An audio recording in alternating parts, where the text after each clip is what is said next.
주시는 하나님의 말씀 열왕기하 12장 4절에서 16절까지 말씀입니다. 구약 말씀.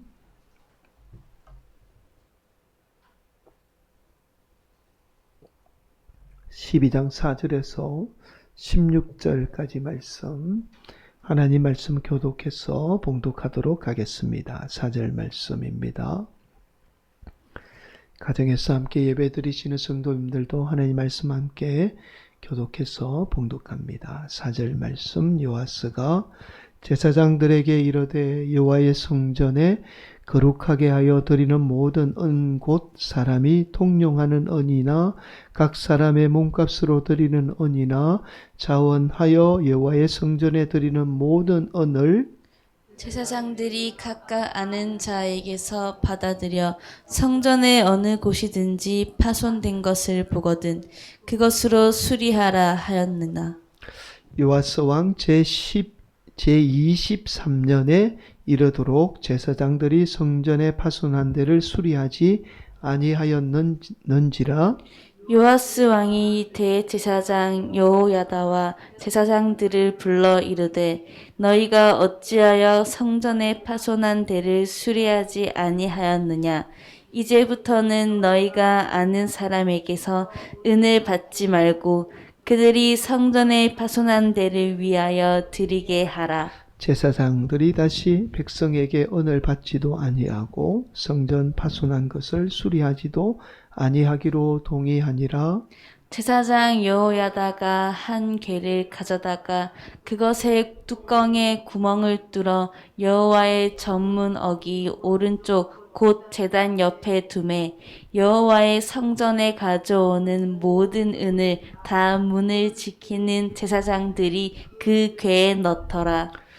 이에 그 궤 가운데 은이 많은 것을 보면 왕의 서기와 대제사장이 올라와서 여호와의 성전에 있는 대로 그 은을 계산하여 봉하고 그 달아온 은을 일하는 자 곧 여호와의 성전을 맡은 자의 손에 넘기면 그들은 또 여호와의 성전을 수리하는 목수와 건축하는 자들에게 주고 또 미장이와 석수에게 주고 또 여호와의 성전 파손한 데를 수리할 제목과 다듬은 돌을 사게 하며 그 성전을 수리할 모든 물건을 위하여 쓰게 하였으되 여호와의 성전에 드린 그 은으로 그 성전의 은 대접이나 붓집게나 주발이나 나팔이나 아무 금 그릇이나 은 그릇도 만들지 아니하고 그 은을 일하는 자에게 주어 그것으로 여호와의 성전을 수리하게 하였으며 또 그 은을 받아 일꾼에게 주는 사람들과 회개하지 아니하였으니 이는 그들이 성실히 일을 하였음이라. 함께합니다. 속건제와의 은과 속제제의 은은 여호와의 성전에 드리지 아니하고 제사장에게 돌렸더라. 여호와의 성전을 수리하게라는 제목으로 함께 말씀을 나누도록 하겠습니다. 여러분, 이제 물리학자들은요, 우리가 눈으로 볼 수는 없지만 이 우주 만물을 어떤 보이지 않는 힘에 의해서 우주 만물이 지탱되고 있고 또 유지되고 있다라고 말합니다. 가령 예를 들어서 가장 대표적인 경우가 바로 우리가 살고 있는 지구입니다. 여러분, 이 지구는요, 북반구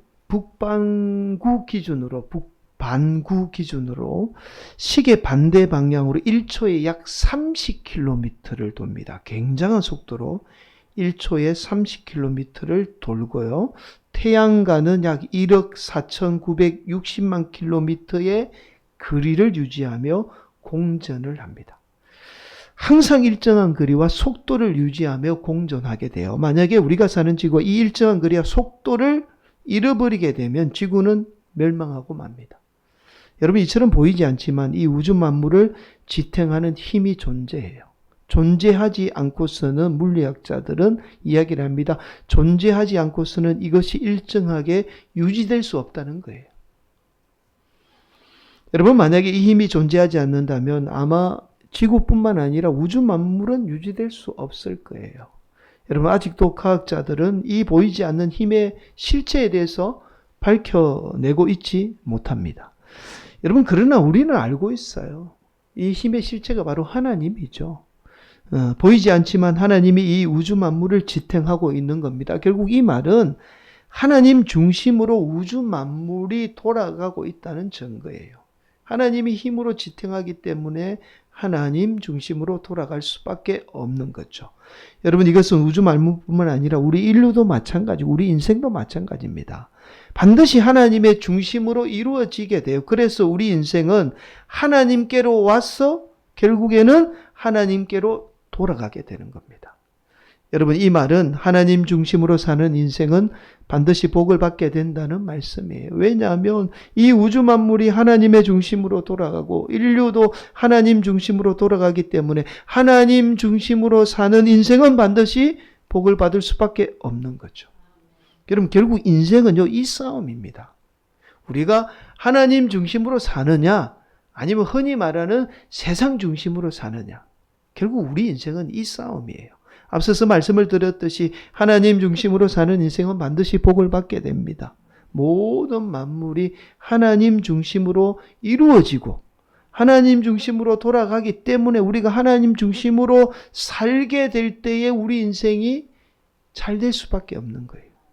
이걸 이제 어려운 말로 자연에 순응하는 삶이다라고 그렇게 세상 사람들은 말하는 겁니다. 사랑하는 성도 여러분, 오늘도 우리 성도들이 하나님 중심으로 사는, 그래서 하나님께 복을 받는 귀한 성도들이 되시기를 간절히 축복합니다. 여러분, 우리는 지난 시간에 어린 요아스가 유다의 왕이 되는 과정을 살펴보았습니다. 여러분, 아달랴라는 여성은 자신의 아들들이 죽는 그러한 비참한 현실 가운데서도 탐욕에 눈이 멀어서 하나님의 명령과 천륜을 저버리고 자신이 왕이 되고자 하는 그 욕심에 악행을 저지르게 되죠. 바로 자신이 유다의 왕이 되기 위해서 자신의 손자들마저도 자신의 손으로 모조리 죽이게 됩니다. 그러나 그런 과정 속에서 여전히 하나님은 하나님의 사람을 통해서 역사하게 되죠. 첫 번째 사람이 바로 요세바라는 여성입니다. 요세바는 아달랴가 어린 손자들을 다 죽이게 되자 자신의 목숨을 걸고 어린 요아스를 숨기게 돼요. 그렇게 자신의 목숨과 하나님의 역사를 맞바꾼 인물이 바로 요세바입니다. 그리고 두 번째 인물이 있죠. 바로 제사장 요야다입니다. 요야다는 요세바가 숨긴 어린 요아스를 몰래 하나님의 성전에 숨겨서 그렇게 자라게 하죠. 키우게 됩니다. 결국 여호야다는 이스라엘의 백부장과 호위병을 동원해서 아달랴와 그의 세력들을 심판하게 돼요. 여러분, 그렇게 제사장 여호야다는 어린 요아스를 유다의 왕으로 세워서 다윗의 혈통을 이어서 하나님의 나라를 이루게 되죠. 여러분, 오늘 본문의 말씀은 이 사건 이후에 일어난 사건이에요. 어린 요아스가 성장한 후에 파괴된 하나님의 성전을 재건하는 과정을 지금 말씀하고 있습니다. 여러분, 오늘 본문의 말씀에는 기록되어 있지 않지만 하나님의 성전이 파괴된 채 방치된 이유가 있어요. 그 이유가 뭐냐면 아달랴가 바알이라는 우상을 섬기며 하나님의 성전을 파괴했기 때문입니다. 여러분, 오늘 본문은 나타나 있지 않지만 역대기하에 오늘 본문과 똑같은 말씀이 나와 있는데 이 말씀에 의하면 아달랴의 자녀들이 의도적으로 여호와의 성전을 파괴했다라고 그렇게 말씀하고 있어요. 그렇게 성전이 파괴된 채 시간이 흘러가게 된 겁니다. 자, 여러분, 요아스는 누구의 가르침에 의해서 자라났죠? 제사장 여호야다의 가르침대로 자라게 됩니다. 자, 이런 요아스가 성장한 후에 파괴된 하나님의 성전을 그대로 방치할 수가 없었던 거예요.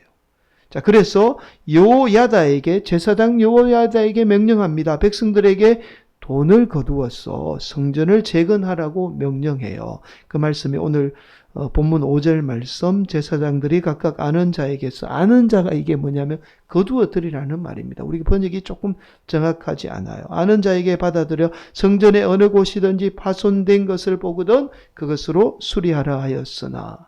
여러분, 그런데 제사장 여호야다는 왕인 요아스의 명령을 곧바로 수행하지 못했습니다. 왜냐하면 당시의 백성들의 행편이 도저히 돈을 내서 성전을 재건할 수 있는 그런 행편이 아니었던 거예요. 그러자 요아스 왕은 다시 여호야다에게 명령해요. 이번에는 백성들이 하나님의 성전을 위해서 자원해서 드릴 수 있도록 그렇게 하자라고 명령을 하죠. 그 말씀이 7절입니다. 요아스 왕이 대제사장 여호야다와 제사장들을 불러 이르되 너희가 어찌하여 성전에 파괴한 데를 수리하지 아니하였느냐? 이제부터는 너희가 아는 사람에게서 은을 받지 말고 그들이 성전에 파손한 데를 위하여 드리게 하라. 자원해서 드리게 하라 라고 그렇게 다시 명령을 내리게 되었던 겁니다.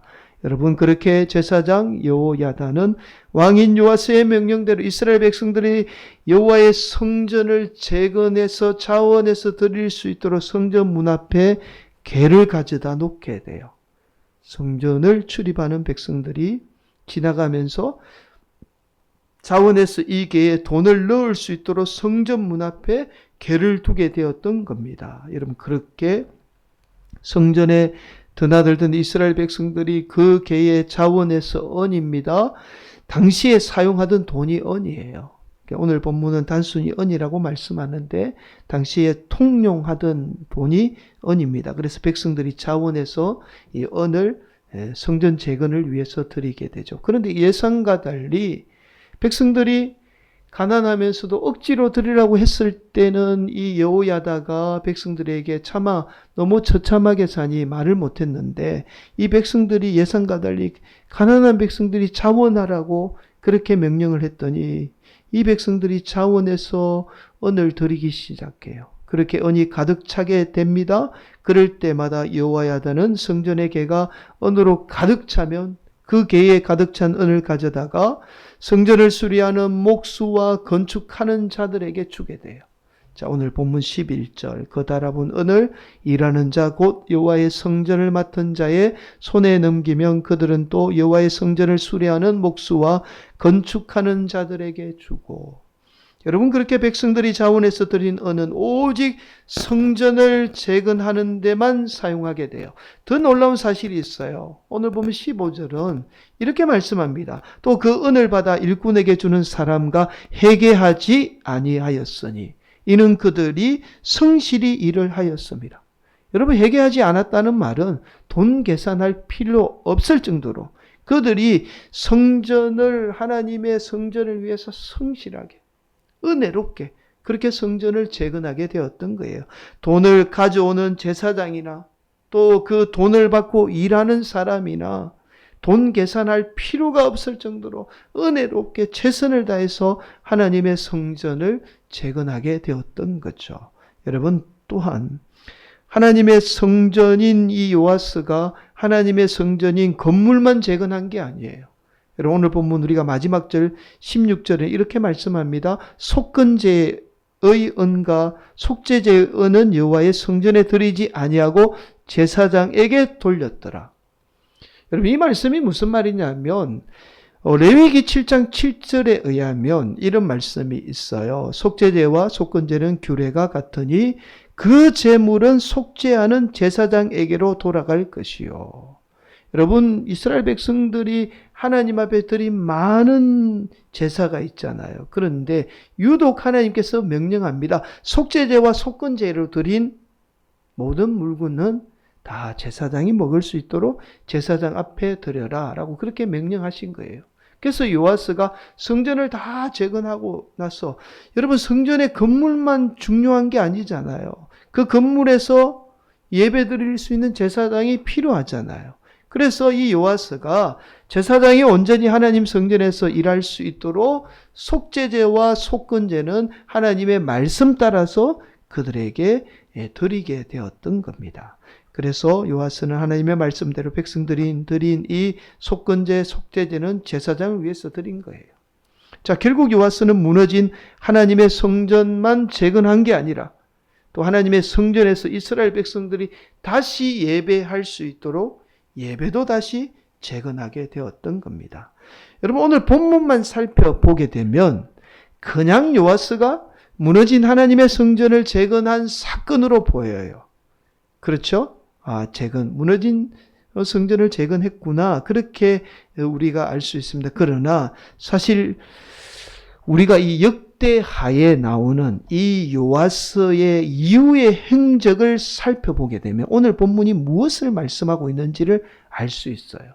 그러니까 오늘 본문에는 이후의 요아스의 행적이 좀 생략이 되어 있습니다. 그런데 역대하, 이제 열왕기상하, 역대상하가 똑같이 이스라엘 역사를 겹치게 기록되어 있어요. 역대상, 역대하가 뒷부분에 나오는데 역대하에 보면 오늘 본문의 요아스에 관한 이야기가 추가해서 나옵니다. 그 이야기를 살펴보면 자, 역대하 24장 17절 18절 이렇게 말씀하고 있어요. 여호야다가 죽은 후 유다 방백들이 와서 왕에게 절하매 왕이 그들의 말을 듣고 그의 조상들의 하나님 여호와의 전을 버리고 아세라 목상과 우상을 섬겼으므로 그 죄로 말미암아 진노가 유다와 예루살렘에 임하니라. 여러분, 제사장 여호야다가 죽게 되자 요아스는 지방의 관리들의 말만 듣고 다시 하나님을 버려요. 그리고는요, 아세라 우상을 섬기게 됩니다. 지방에 있는 사람들이 와서 아니 아세라라는 이 신이 있는데 이 신이 우리에게 풍요를 가져다 주고 우리를 잘되게 합니다. 보이지 않는 하나님, 우리에게 실제로 어떤 도움이 되지 않는 하나님을 왜 우리가 섬깁니까? 아세라 우상을 섬기시다. 그러면 당신도 잘되고 이 나라 이 민족도 잘됩니다. 라고 그렇게 유혹을 한 거예요. 그러자 요아스가 그 지방의 방백들의 말을 듣고 하나님 버리고 아세라 우상을 섬기기 시작한 거예요. 여러분, 어떻게 요아스가 이럴 수 있을까요? 이럴 수 있는 이유가 있어요. 요아스를 지도했던 제사장인 여호야다가 죽으니 자신의 삶의 중심을 잡아주던 인물이 사라져버린 겁니다. 그래서 쉽게 흔들린 거예요. 그렇게 쉽게 우상을 숭배하게 됩니다. 여러분, 그러자 하나님이 여호야다의 아들인 스가랴를 통해서 이를 두고 책망하게 됩니다. 그러나 요아스는 이런 여호야다의 아들마저도 지방의 관리들의 말을 듣고는 죽이게 돼요. 그 말씀이 역대하 24장 21절에 나와요. 무리가 함께 깨하여 왕의 명령을 따라 그를 여호와의 전뜰 안에서 돌로 쳐 죽였더라. 이게 여호야다의 아들을 죽였다는 거예요. 여러분, 이런 요아스가 어떻게 되었을까요? 이게 중간에 생략이 되었잖아요. 근데 오늘 본문으로 다시 돌아보게 되면 이런 요아스의 결말을 오늘 본문은 이렇게 말씀해요.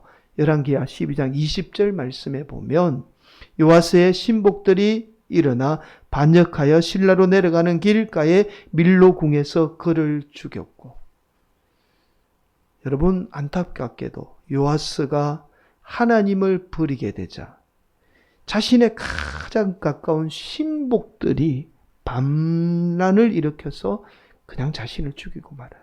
그렇게 죽고 맙니다. 비참한 최후를 맞이하게 되죠. 사랑하는 성도 여러분, 이스라엘 백성들에게 하나님의 성전은 단순한 성전만을 의미하는 게 아니에요.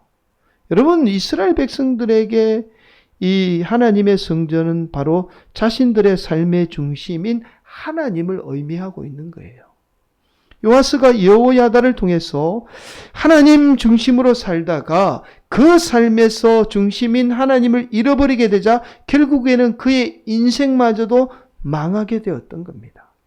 사랑하는 성도 여러분, 그래서 저와 여러분에게도 삶의 중심이 무엇인가가 중요해요. 오늘날 대부분의 성도들의 삶의 중심에는 딱 두 가지입니다. 첫 번째는 물질이에요. 오직 삶의 중심에 물질이 있습니다. 물질로 중심으로 다 삶이 돌아가요. 물질에 조금이나마 손해가 나면 그것이 아무리 하나님의 일이라고 해도 절대로 하지 않습니다. 심지어는요, 하나님 일을 하려고 해도 자신에게 물질의 손해가 온다라고 생각해서 하나님 일마저도 반대해요. 그게 오늘날 성도들이에요. 왜 반대합니까? 물어보면 이거 제가 나중에 헌금해야 되지 않습니까? 근데 대부분 이런 분들도 헌금도 잘 안 하시는 분들이 그렇게 말씀을 해요. 저에게 피해가 오는데 제가 왜 이걸 찬성하겠습니까? 이렇게 이야기한다고요. 그러니까 삶의 중심이 모두 어디에요? 하나님으로부터 이렇게 돌아가야 되는데 그 물질의 중심으로 삶이 모두 돌아가는 거예요. 자신의 물질만 바라봅니다. 오직 삶의 중심이 물질이 되어 있는 거예요. 이게 오늘날 대부분의 우리 성도님들을 말씀하는 게 대부분의 성도들의 삶의 태도에 물질의 중심으로 모든 게 들어갑니다. 또 하나가 있어요. 오늘날 성도들의 삶의 중심에 있는 것이 뭐냐면 자녀입니다. 심지어는요, 자녀들이 우상이 될 정도로 오직 자녀 중심으로 모든 게 다 돌아가요. 그랬어요. 교회도 자녀를 위해서 교회를 정하고, 교회를 옮기는 것도 자녀를 위해서 교회를 옮깁니다. 자녀가 우상이 되어 있는 거예요. 사랑하는 성도 여러분, 우리 성도들의 삶의 중심이 하나님이 되기를 소망합니다. 반드시 하나님 중심에 있는 성도는 하나님의 복을 받게 돼요. 그 성도들의 자녀들 또한 반드시 복을 받습니다. 왜냐하면 서두에서 말씀드렸죠. 우리 삶뿐만 아니라 온 우주 만물은 하나님 중심으로 돌아가요. 그 중심을 두는 인생은 반드시 하나님으로부터 복을 받을 수밖에 없습니다. 지금은 내가 좀 손해보고, 지금은 내가 조금 잘 안 될 것 같아. 내 자녀가 이런 교회 다니면 이게 잘 될까 싶은 그런 손해보는 생각들이 있지요. 내가 이렇게 하면 물질의 손해를 볼 것 같아요. 그러나 하나님 중심에 사는 성도는 반드시 복을 받게 됩니다. 하나님 중심으로 모든 게 돌아가기 때문에 하나님 중심 잃어버리지 않고 사는 인생은 반드시 복을 받게 되는 거예요. 오늘 말씀이 이 사실을 우리에게 말씀하고 있습니다. 역사가 우리에게 증거하고 있어요. 사랑하는 성도 여러분, 오늘도 우리 성도들의 삶의 중심을 오직 하나님께 두십시오. 지금은 조금 손해볼지 몰라도 반드시 저와 여러분은 하나님께 복을 받는 귀한 성도들이 될 줄 믿습니다. 오늘도 그 하나님을 통해서 복된 자리로 나아가는 귀한 성도들이 되시기를 예수님의 이름으로 간절히 축원을 드리겠습니다.